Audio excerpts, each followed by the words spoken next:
montrer comment réaliser une poche intérieure au tricot. Donc, il faut avoir déjà commencé un travail, soit un chandail, une veste, et on applique la poche intérieure sur le travail déjà commencé. Donc, moi, par exemple, j'ai commencé un chandail et j'ai décidé de mettre une poche intérieure sur le devant. Alors, c'est vraiment simple à réaliser, c'est original. Alors, je vais vous montrer comment faire. Alors, pour débuter, on doit déterminer l'endroit où on veut installer la poche intérieure. Donc, moi, sur mon ouvrage, j'ai 80 mailles. Alors, j'ai déterminé que je voulais l'installer au centre. Donc, j'ai compté 30 mailles de chaque côté et 20 mailles au centre. J'ai placé des anneaux marqueurs. Par la suite, j'ai tricoté une pièce comme ceci, au point jersey. Donc, évidemment, de 20 mailles. Et pour ce qui est de la longueur, je suis allée approximativement à peu près la longueur d'une main. Et ça dépend toujours de la longueur de votre ouvrage au préalable. Alors, pour le moment, j'ai gardé la pièce sur un porte-mailles. On ne va pas s'en servir tout de suite. Alors, pour l'instant, ce qu'on fait, on va commencer par tricoter les 30 premières mailles. En fait, les mailles juste avant l'endroit où vous voulez installer la poche intérieure. Une fois que l'on a tricoté nos premières mailles jusqu'au marqueur, on va maintenant retirer les mailles centrales avec une aiguille à laine. Donc, on prend un bout de laine et on va retirer avec l'aiguille les mailles centrales.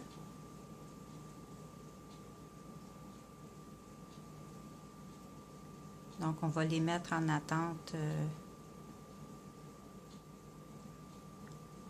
pour le moment.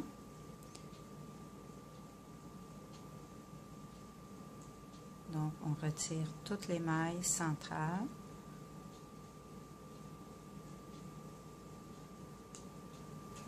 Donc, une fois que l'on a glissé les mailles centrales sur un fil, on laisse en attente.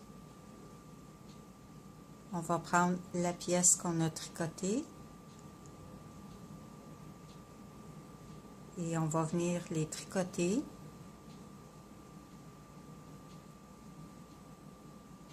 Comme ceci, à la suite des premières mailles que l'on a tricotées au début.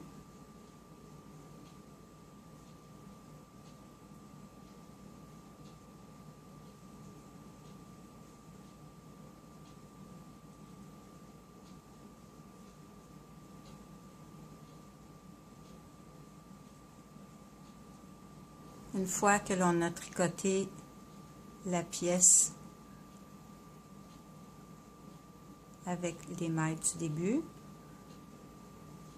on continue le reste des mailles jusqu'à la fin du rang, normalement comme elle se présente. Donc, une fois le rang terminé, on va continuer à faire quelques rangs additionnels, donc environ une dizaine de rangs. Puis, par la suite, on va travailler à façonner la poche intérieure. Donc, une fois qu'on a fait quelques rangs comme ceci, donc environ une dizaine de centimètres, on va prendre une aiguille et on va repositionner les mailles qu'on avait mis sur le fil. J'ai retiré les marqueurs que j'avais placés et on va tout simplement tirer sur le fil. Voilà. Maintenant, on va tout simplement tricoter environ 2 cm et demi, 3 cm ou la longueur que vous désirez en côte pour faire le rebord de la poche. Alors pour cela, on va joindre le fil à tricoter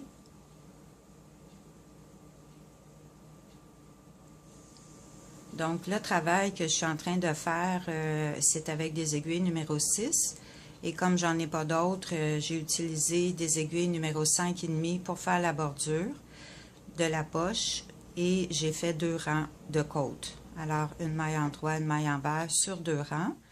Maintenant, on va rabattre les mailles. Donc, tout simplement, on tricote la première maille.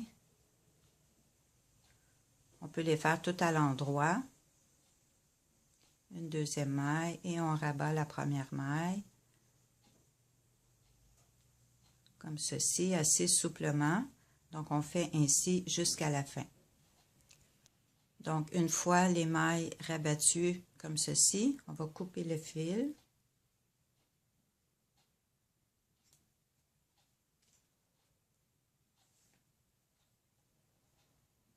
Et on va coudre chaque côté de la bordure.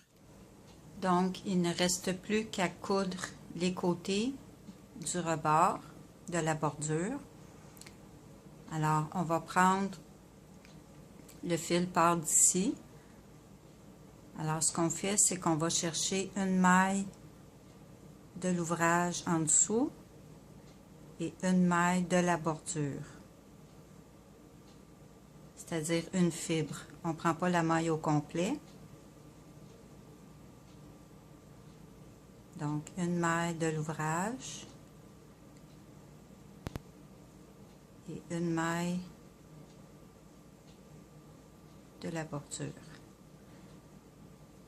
De cette façon, la couture va être presque invisible.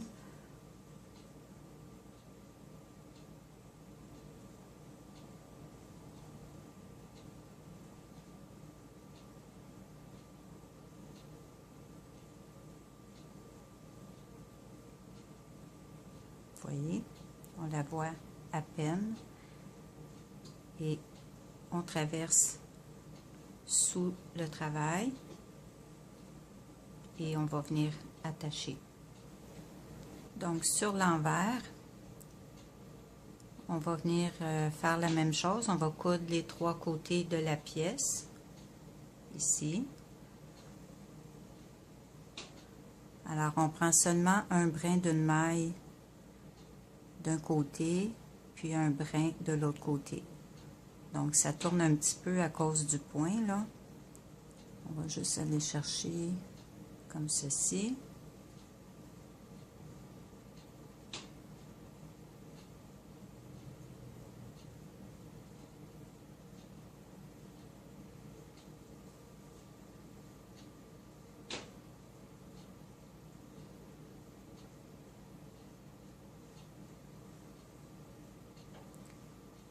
Donc, on fait ainsi tout le tour sur les 3 côtés. Donc, j'ai terminé la couture sur les 3 côtés et sur l'endroit, j'ai fixé 3 boutons en bois et celui du centre est à l'arrière de la bordure parce que j'ai fait une boutonnière comme ceci qu'on peut détacher le bouton. Alors, de cette façon, la bordure reste bien en place. Donc, c'est vraiment joli comme résultat. On a une poche intérieure. Alors, j'espère que vous avez aimé. Donc, n'hésitez pas à vous abonner à ma chaîne pour découvrir d'autres tutos et je vous dis à bientôt!